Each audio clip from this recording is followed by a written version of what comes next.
पिछले एपिसोड में सनमून टीम के कुछ प्लेयर गुस्से में सेंसी के ऊपर अटैक करने के लिए आ गए थे, लेकिन तभी मास्टर सुवान ने सही समय पर आकर उनको कुछ भी करने से रोक दिया था। इसके बाद वो इनके ऊपर गुस्सा होते हुए कहते हैं कि जो कोई भी यहाँ के रूल को ब्रेक करना चाहता है, अगर उसके अंदर इतनी हिम्मत है तो वो मेरे सामने आ जाए। लेकिन हम देखते हैं कि खुद मास्टर माँ भी इनके सामने कुछ बोलने के लिए हिम्मत नहीं कर पाता, जिसे देख यू हाव कहता है कि मास्टर सुवान तो सच में बहुत ही बोल्ड है। वहीं अब उधर रेफरी भी सनमून टीम के प्लेयर के ऊपर गुस्सा होने लगा था और फिर इनसे कहने लगता है कि अगर तुमने दोबारा यहाँ के रूल को ब्रेक करने का कोशिश किया तो फिर उसके बाद तुम्हें यहाँ से डिस्क्वालीफाई कर दिया जाएगा। तभी मास्टर मिका से कहता है कि तुम अपने पोजीशन को सही कर लो और उस तरह से तुम अगले मैच में फाइट करने के लिए रेडी हो जाओ। जिसके बाद हम देखते हैं कि यहाँ का तीसरा इंडिविजुअल मैच बेई और मिका के बीच में होने वाला था, इसीलिए रेफरी जैसे इनके मैच को स्टार्ट करने के लिए अनाउंस करता है तब इसके बारे में सुनकर मिका ने तुरंत ही अपने सोल गाइड वेपन को रेडी कर लिया था और अब इस तरह से वो यहाँ पर बेई के साथ में फाइट करने के लिए रेडी हो जाता है। अब इसके कुछ देर के बाद हम देखते हैं कि मिका और बेई के बीच में फाइट भी स्टार्ट हो गई थी, जहाँ की मिका अपने सोल गाइड का यूज करके लगातार बेई के ऊपर अटैक करने की कोशिश कर रहा था और इसीलिए बेई को इसके ऊपर अटैक करने के लिए कोई भी चांस नहीं मिल रहा था। लेकिन इसके बाद भी हम देखते हैं कि बेई मिका के हर एक अटैक से खुद को बहुत ही आसानी से बचा रहा होता है, जिसे देख मिका भी अब इस बात से हैरान हो गया था और वो कहने लगता है कि अटैक टाइप वाला सोल मास्टर इतना ज्यादा फ्लेक्सिबल कैसे हो सकता है। तभी हम देखते हैं कि मिका अपने ट्रिगर टाइप सिया बम सोल गाइड कैनन का यूज करके इसके ऊपर अटैक करने लगा था और कहने लगता है कि चलो देखता हूँ कि अब तुम इसके अटैक से खुद को किस तरह से बचाते हो। लेकिन बेई ने अभी भी इसके अटैक से खुद को बहुत ही आसानी से बचा लिया था और उसी के साथ हम देखते हैं कि वो अपने किसी दो बॉल का यूज करके इसके ऊपर अटैक भी कर देता है, जिसे देख मिका भी इसके अटैक से खुद को बचाने के लिए कोशिश करता है और उसे ऐसा लग रहा था कि उसने बेई के अटैक से खुद को बचा लिया है। लेकिन तभी बेई उसे कहता है कि तुम टैंक सेक्टर के सीक्रेट नॉलेज के बारे में कुछ भी नहीं जानते और तभी अचानक से हम देखते हैं कि मिका यहाँ पर बेहोश हो जाता है। तब इस पर बेई कहता है कि वैसे तो ये कोई भी पॉइजन नहीं है, लेकिन अब इसके वजह से तुम पूरे दिन सोए रहोगे। अब इस तरह से बेई ने मिका को यहाँ पर हरा दिया था और इसीलिए श्रेक एकेडमी के पास 3 पॉइंट हो गए थे। फिर हमें पता चलता है कि अब सनमून टीम की तरफ से फाइट करने के लिए सियाओ मेंग यहाँ पर आने वाली है, जिसे देख मास्टर माँ कहता है कि तुम्हारी एबिलिटी उनके सोल मास्टर की कमजोरी है, इसीलिए आगे अब जो भी होगा वो पूरी तरह से तुम्हारे ऊपर है। तब इसके बारे में सुनकर मेंग भी इसके लिए रेडी हो जाती है और फिर वो मास्टर माँ से कहती है कि आपको इसके बारे में चिंता करने की कोई भी जरूरत नहीं है, क्योंकि मैं श्रेक एकेडमी को इतना आसानी से नहीं जीतने दूंगी। इसके बाद हम देखते हैं कि वो बेई से फाइट करने के लिए उसके सामने भी आ गई थी, लेकिन असल में वो पहली बार यहाँ पर फाइट करने के लिए आई है और इसीलिए उसके एबिलिटी और पावर के बारे में किसी को भी कुछ पता नहीं है। लेकिन तभी मेंग ने अपने मार्शल सोल को एक्टिवेट कर लिया था, जिसे देख बेई कहता है कि यह किस तरह का मार्शल सोल है। लेकिन वही मास्टर सुआन हैरान होते हुए कहता है कि यह तो जूचिंग आइस्टोर मार्शल सोल है और इसीलिए वो बेई से भी केयरफुल हो जाने के लिए कहते हैं। लेकिन तभी हम देखते हैं कि मेंग ने अपने आइस्टोर पॉइजन का यूज करके अटैक कर दिया था, जिसे देख बेई भी अपने थंडर ड्रैगन हेड का यूज करके इसके ऊपर अटैक करने की कोशिश करता है। लेकिन यह देखते ही मास्टर सुआन उदास होते हुए कहता है कि वो हार गया, क्योंकि बेई असल में उसके पॉइजन से अफेक्ट हो गया था और इसीलिए इसके वजह से वो तुरंत यहाँ पर बेहोश भी हो जाता है। अब इस तरह से हम देखते हैं कि मेंग इस मैच में जीत गई थी और इसीलिए अब सनमून टीम का स्कोर 2 हो गया था।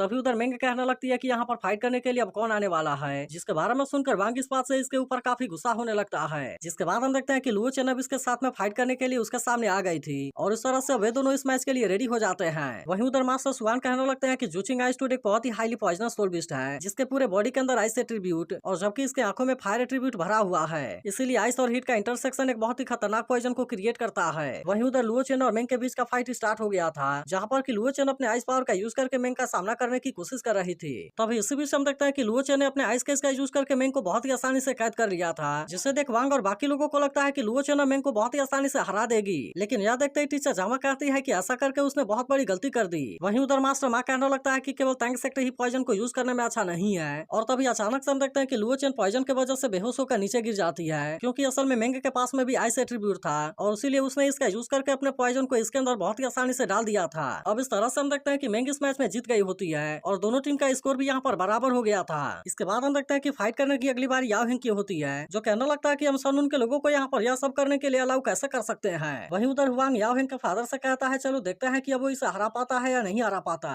तब इस पर याओ हेंग का फादर कहता है कि अपने दुश्मन को 1000 से इंजर्ड करूं, जबकि खुद केवल 800 से इंजर्ड हो। यह सुनकर हुआंग कहता है कि क्या तुम्हें उसके बारे में चिंता नहीं है, जिस पर याओ हेंग का फादर कहता है कि उसे अपने ग्रोथ के रास्ते में इन सब का भी सामना जरूर करना पड़ेगा। वहीं उधर याओ हेंग भी मेंग का सामना करने के लिए पूरी तरह से रेडी हो गया था और हम देखते हैं कि वो इसके ऊपर बड़े ही शानदार तरीके से अटैक करना स्टार्ट कर देता है। लेकिन इसके बाद भी हम देखते हैं कि मेंग ने इसके अटैक से खुद को बहुत ही आसानी से बचा लिया था और उसी के साथ वो अपने पॉइजन को इसके बॉडी के अंदर बहुत ही आसानी से डाल देती है, जिसके वजह से याओ हेंग की हालत यहाँ पर खराब होने लगती है। तभी इसे देख काइतो कहने लगता है कि उसके आर्मर और दोनों ही लेवल 6 वाले सोल टूल्स हैं और उसके अलावा वे सभी हाईली टॉक्सिक भी हैं। लेकिन इसके बाद भी हम देखते हैं कि याओ हेंग इतने आसानी से मेंग के सामने हार मानने वाला नहीं होता और वो इसका सामना करने के लिए तुरंत ही व्हाइट टाइगर वज्रा ट्रांसफॉर्मेशन और व्हाइट टाइगर डीमन ट्रांसफॉर्मेशन को एक साथ में एक्टिवेट कर लेता है। वहीं दूसरी तरफ हम देखते हैं कि अब याओ हेंग के फादर को भी इसके बारे में चिंता होने लगी थी और वे सभी समझ गए थे कि याओ हेंग ऐसा करके अपने बॉडी के अंदर पॉइजन के फैलने के टाइम को बढ़ा रहा है। लेकिन तभी से भी हम देखते हैं कि याओ हेंग को बड़े नजदीक से मेंग के ऊपर अटैक करने के लिए चांस मिल गया था, इसलिए अब वो इसके सामने ज्यादा कुछ नहीं कर पाती और फिर याओ हेंग तुरंत अपने व्हाइट टाइगर मीटियर शावर का यूज करके इसके ऊपर अटैक करना स्टार्ट कर देता है। लेकिन अभी भी हम देखते हैं कि मेंगो को इसके अटैक में ज्यादा कुछ नहीं हुआ था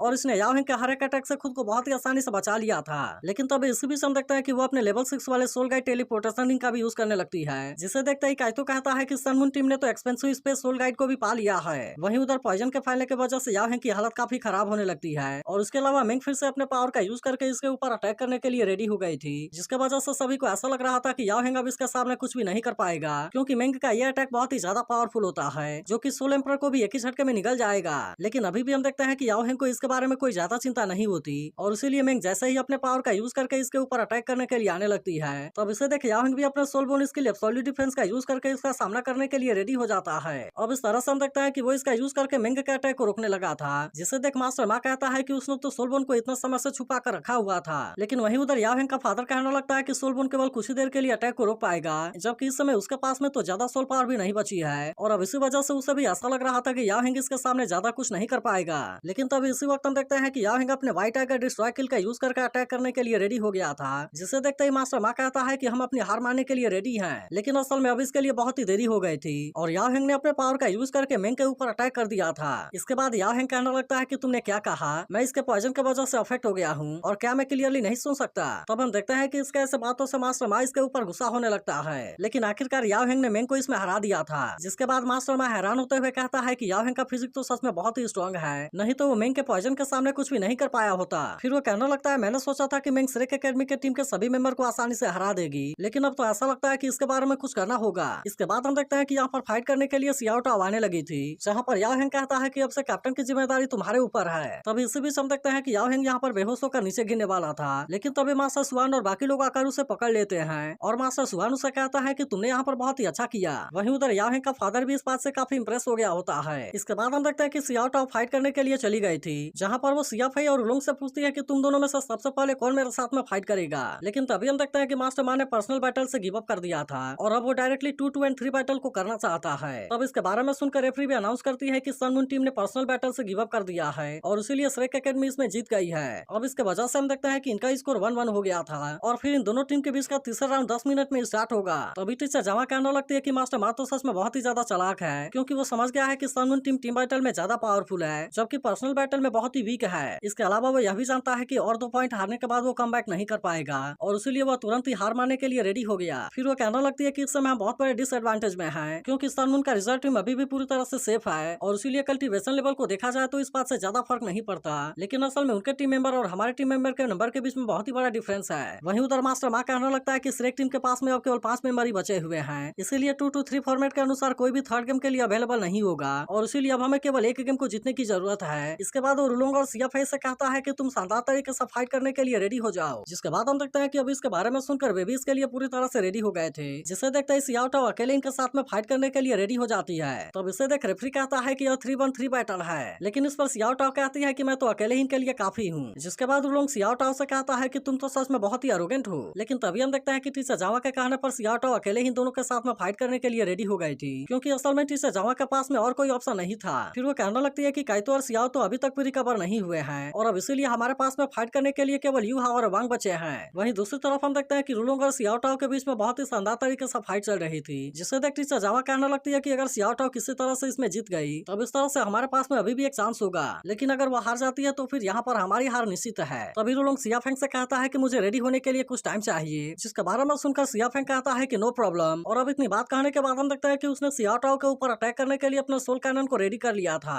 अब इसके वजह से हम देखते हैं कि सियाओ टाओ इसके अटैक के सामने ज्यादा कुछ नहीं कर पा रही थी और इसीलिए रुलोंग इस मौके का फायदा लेकर अपने वेपन को रेडी करने लगता है। तभी हम देखते हैं कि सियाओ टाओ भी अपने फिनिक्स मीटियर शावर का यूज करके अटैक करने लगी थी, जिससे देख सिया फेंग भी तुरंत इसके ऊपर लगातार अटैक करने स्टार्ट कर देता है और कहने लगता है कि अब तुम इस लेवल 6 वाले सोल गाइड लाइटनिंग बैरियर के सामने ज्यादा कुछ नहीं कर पाओगी। तभी हम देखते हैं कि रुलोंग ने अपना सोल गाइड के चार्जिंग को कंप्लीट कर लिया था, जिसे देखते ही मास्टर सुआन कहने लगते हैं कि इसके पास में तो लाइट और डार्क दोनों एट्रीब्यूट है और उसे देख ऐसा लगता है कि उन्होंने सियाओ टाओ के मास्टर सोल के बारे में बहुत ही अच्छे से रिसर्च किया है। तभी हम देखते हैं कि रुलोंग अपने सोल गाइड के डार्क एट्रीब्यूट का यूज करके इसका सामना करने लगा था। तभी हम देखते हैं कि रुलोंग अपने सोल गाइड के डार्क एट्रीब्यूट का यूज करके सियाओ टाओ के साथ में फाइट करने लगा था, जिसे देख मास्टर मा कहता है कि यह सोल गाइड स्पेशली तुम्हारे लिए ही तैयार किया गया है। तभी इसी बीच हम देखते हैं कि अचानक अचानक से इसके डार्क एट्रीब्यूट की वजह से सियाओ टाओ को कुछ होने लगा था, जिसके वजह से वो अपने ऊपर से कंट्रोल को खोने लगती है। तब इसे देखते ही टीचर जावा कहती है कि सोल गाइड तो असल में सियाओ टाओ के बॉडी के अंदर के इविल फायर को ट्रिगर कर सकता है, और इसीलिए ऐसा लगता है कि सियाओ टाओ अब एक बहुत बड़े प्रॉब्लम में आने वाली है। वहीं अब रुलोंग और उसका साथी लगातार सियाओ टाओ के ऊपर अटैक करने लगते हैं, जिसके वजह से सियाओ टाओ खुद को बचाने के लिए ज्यादा कुछ नहीं कर पाती, और हम देखते हैं कि वो बुरी तरह से इंजर्ड होकर यहाँ पर नीचे गिर गई थी। तब इसे देख टीचर जावा कहती है कि सियाओ टाओ का इविल फायर तो आउट ऑफ कंट्रोल हो गया है। वहीं उधर मास्टर मा कहता है कि जजमेंट स्वॉर्ड डार्क पावर को अपने नेमी के सोल में ब्लेंड कर सकता है, जिसके वजह से वो उसके सोल पावर के एट्रीब्यूट को डार्कनेस में चेंज कर देगा, और इसी के साथ स्वॉर्ड की लाइट एट्रीब्यूट अपने ओपोनेंट के पावर को जज करेगी। वहीं उधर लोग सियाओ टाओ से कहता है कि अब तुम्हारे मास्टर सोल की डार्क पावर एक्टिवेट हो गई है, और इसीलिए अब तुम्हें जजमेंट स्वॉर्ड के द्वारा पनिश किया जाएगा। तभी टीचर जावा परेशान होते हुए कहती है कि अगर ऐसा ही चलता रहा तो इविल फायर सियाओ टाओ को पूरी तरह से अपने कंट्रोल में कर लेगा, और फिर उस तरह से वो आखिर में एक इविल मास्टर बन जाएगी। इसके बाद हम देखते हैं कि टीचर जावा यहाँ पर गिव अप करने का डिसाइड कर लेती है, लेकिन तभी सियाओ टाओ ने उसे ऐसा कुछ भी करने से रोक दिया था, और फिर वो कहने लगती है कि मैं तो श्रेक टीम की कैप्टन हूँ, और इसीलिए अब श्रेक के गौरव की जिम्मेदारी मेरे ऊपर है। इसके बाद हम देखते हैं कि वो अपने पावर का यूज करके अटैक करने के लिए रेडी हो गई थी,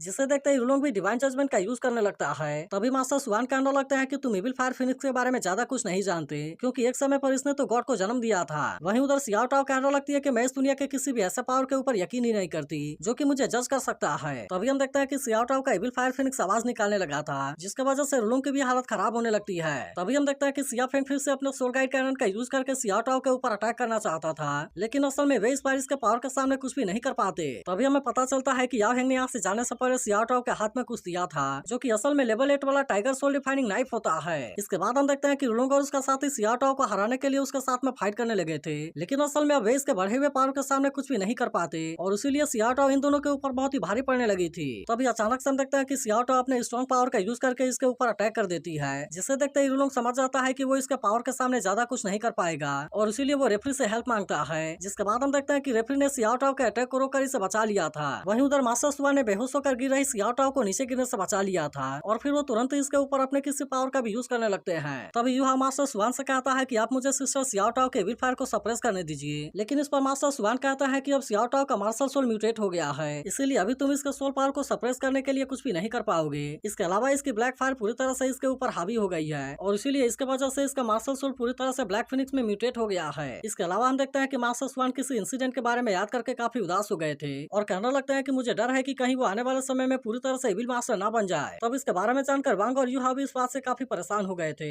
लेकिन तभी सियाओ टाओ बेहोश होने से पहले इनसे कहती है कि बाकी की जिम्मेदारी तुम्हारे ऊपर है। तभी मास्टर सुआन इनसे कहते हैं कि तुमने यहाँ पर बहुत ही अच्छा किया है, लेकिन क्योंकि इसमें सनवन टीम पहले हार गई है, और इसीलिए वे अगले गेम में बहुत ही खतरनाक तरीके से काउंटर अटैक करने की कोशिश जरूर करेंगे। इसीलिए वो इनको समझाते हैं कि सियाओ टाओ तो उनके जाल में फंस गई, लेकिन तुम दोनों अभी भी बहुत यंग हो, और आने वाले समय में तुम्हारे पास में अनलिमिटेड पॉसिबिलिटी होगी। लेकिन अभी भी हम देखते हैं कि वे फाइट करने के लिए पूरी तरह से रेडी होते हैं, लेकिन इसी के साथ वो इनसे कहते हैं कि मुझे फाइनल आउटकम के बारे में कोई भी चिंता नहीं है, क्योंकि अभी भी तुम हमारे श्रेक एकेडमी के लिए प्राइड हो। तभी टीचर जावा कहने लगती है कि हमारे पास में उतने पर्याप्त लोग नहीं है, इसीलिए हम 2-3 में से केवल 2 बैटल को ही फाइट कर पाएंगे, और इसीलिए ऐसा लगता है कि यही मैच अब फाइनल होने वाला है, जिसकी जिम्मेदारी पूरी तरह से इन दोनों के ऊपर है। तो क्या आपको लगता है कि वांग और यूहा श्रेक एकेडमी को विनर बना पाएंगे? इसके बारे में कमेंट करके जरूर बताना, और अगर एक्सप्लेनेशन अच्छी लगी हो तो इस वीडियो को लाइक और इस पर एक प्यारा सा कमेंट जरूर कर देना।